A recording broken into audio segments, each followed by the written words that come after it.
বিসমিল্লাহির রহমানির রহিম। দেশ নেত্রী, গণতন্ত্রের মানুষকন্যা, জাতীয়তাবাদী দল বিএনপির চেয়ারপারসন এবং তিনবারের প্রধানমন্ত্রী মরহুমা বেগম খালেদা জিয়ার দোয়া, স্মৃতিচারণ ও আজকের এই স্মরণ সভার যার আয়োজনে আমরা সবাই এখানে একত্রিত হয়েছি, শুরুতেই কৃতজ্ঞতা ও ধন্যবাদ জানাই আপনাদের সাবেক চেয়ারম্যান কৈমারী ইউনিয়নের আমার শ্রদ্ধেয় চাচা জনাব কোহিনুজ্জামান লিটন,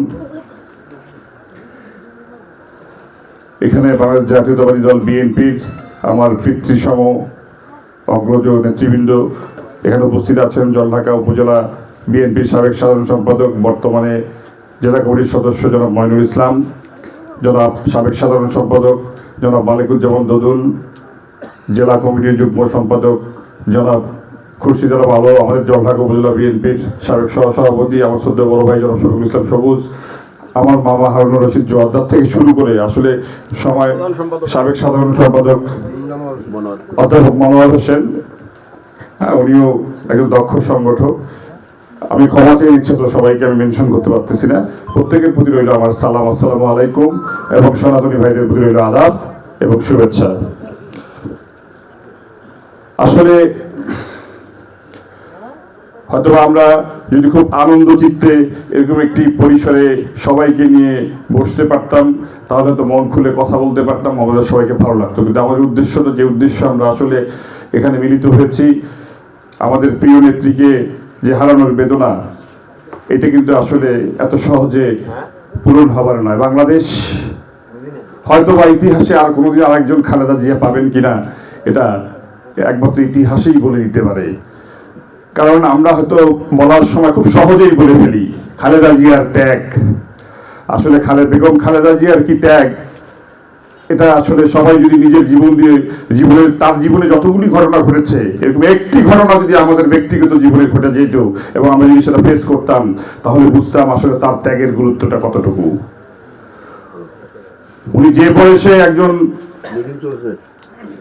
বিধবা হিসাবে তার সন্তানদেরকে নিয়ে উনি সংগ্রাম শুরু করেছিলেন, তখন উনি যে দলটি আজকে নেতৃত্ব দিয়েছেন এত বছর, সে দলের পক্ষ থেকে ওনার সাথে কিন্তু প্রথম দিকে সহযোগিতা করা হয়নি। উনি একরকম চ্যালেঞ্জ দিয়ে এই দলের নেতৃত্ব ভার গ্রহণ করেছিলেন এবং জীবনের পূর্বে জীবন প্রারম্ভে কোনো ধরনের রাজনৈতিক অভিজ্ঞতা ছাড়া উনি রাজপথে নেমে যেভাবে নেতৃত্ব দিয়েছেন, যেভাবে উনি নিজেকে এরশাদ সরকারের সেই শাসন থেকে বিএনপির মতো এত বড় একটি দলটি সংগঠিত করে রাজপথের থেকে নেতৃত্ব দিয়ে উনি উপমহাদেশের দ্বিতীয় এবং বাংলাদেশের প্রথম প্রধানমন্ত্রী হিসেবে দায়িত্বভার গ্রহণ করেন, এই ইতিহাস কিন্তু পৃথিবীর ইতিহাসে বিরল। উনি বিএনপির নেত্রী হিসেবে শুরু করেছিলেন, কিন্তু উনি এই দেশের জন্য এত ত্যাগ করেছেন, উনি যেদিন চলে গেলেন উনি সমগ্র বাংলাদেশের নেত্রী হিসেবে কিন্তু চলে গেলেন। আমরা আসলে এখনো কেউ সঠিক সংখ্যা বলতে পারবো না যে আসলে ওনার শেষ প্রয়াণে ওনার জানাজায় কত কোটি বা কত লক্ষ লোক সমবেত হয়েছিল। আমার মনে হয় না পৃথিবীর ইতিহাসে এরকম ঘটনা এর আগে ঘটেছিল। তো সেই মহান নেত্রীর আদর্শিক রাজনীতি আমরা যারা করি, সেই বাংলাদেশ জাতীয়তাবাদী দল আগামী ত্রয়োদশ সংসদ নির্বাচনে অংশগ্রহণ করতে যাচ্ছে। এখানে আমার দুজন পূর্ববর্তী বক্তা, আমার চাচা কোহিনুজ্জামান লিটন এবং প্রিয় নেতা জনাব মইনুল ইসলাম এত চমৎকার বক্তব্য দিয়েছেন, আসলে আমার এখানে বলার কিছু নাই।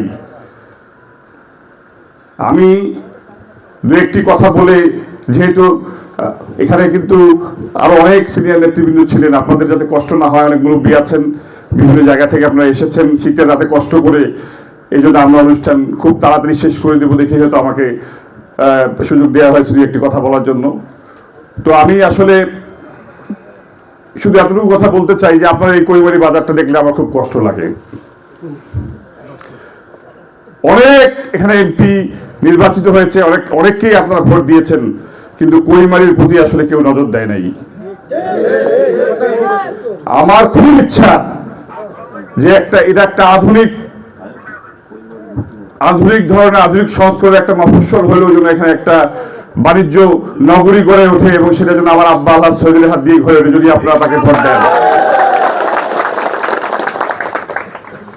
মাটির দাবি বলে তো একটা কথা আছে নাকি?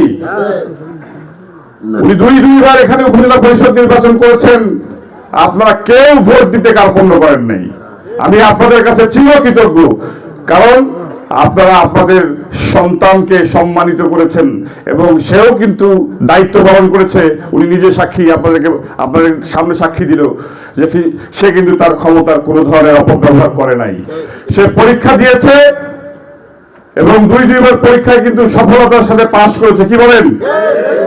তো যিনি ইতিপূর্বে দুইবার পরীক্ষায় পাশ করেছে, আগামীতে যদি আপনাদের সামনে সুযোগ আছে, যদি আপনারা তাকে আরেকবার সুযোগ দেওয়ার ক্ষমতা আপনাদের হাতে যেহেতু আছে, যদি আপনারা 12 তারিখে ভোট সেন্টারে যান, তাহলে আপনারা তো নিশ্চয়ই চিন্তা করবেন যে আমরা আমাদের পরীক্ষিত সন্তানকে তার পক্ষে আমরা রায় দিব, নাকি আমরা অন্য কোনো কিছুতে বিভ্রান্ত হব।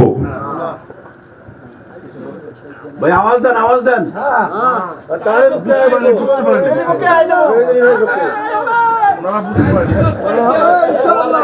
যদি পরীক্ষা দিতে হয় আরেকবার আল্লাহ শহীদ আলীকে, আপনারা কি তাকে গ্রহণ করবেন?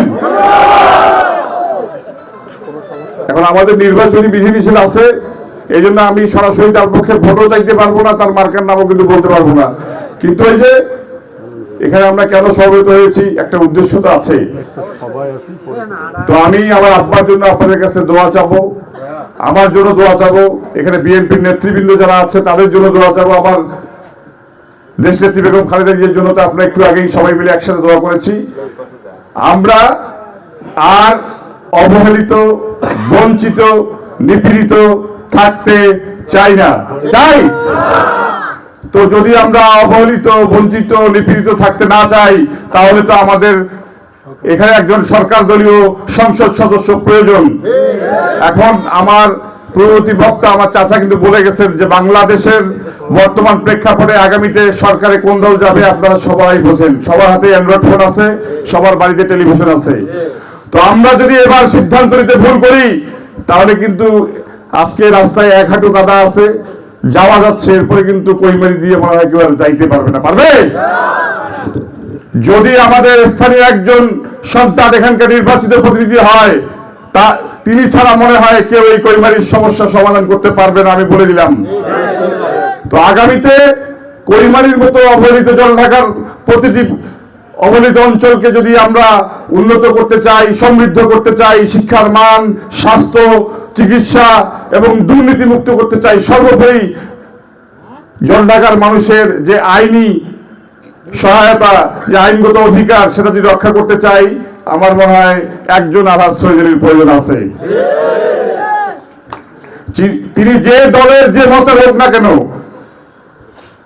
যদি আদর্শ আলহাজ শহীদ আলী সাহেবের মতো হয়, তাহলে এরকম একজন সংসদ সদস্য কি আমাদের পাওয়া কি ভাগ্যের বিষয় কিনা বলেন? এবং উনি বর্তমানে বাংলাদেশের সব থেকে একটি বড় আদর্শিক দলের মনোনীত প্রার্থী। তাহলে আমাদের কি 2-2-4 হবে? হবে কি?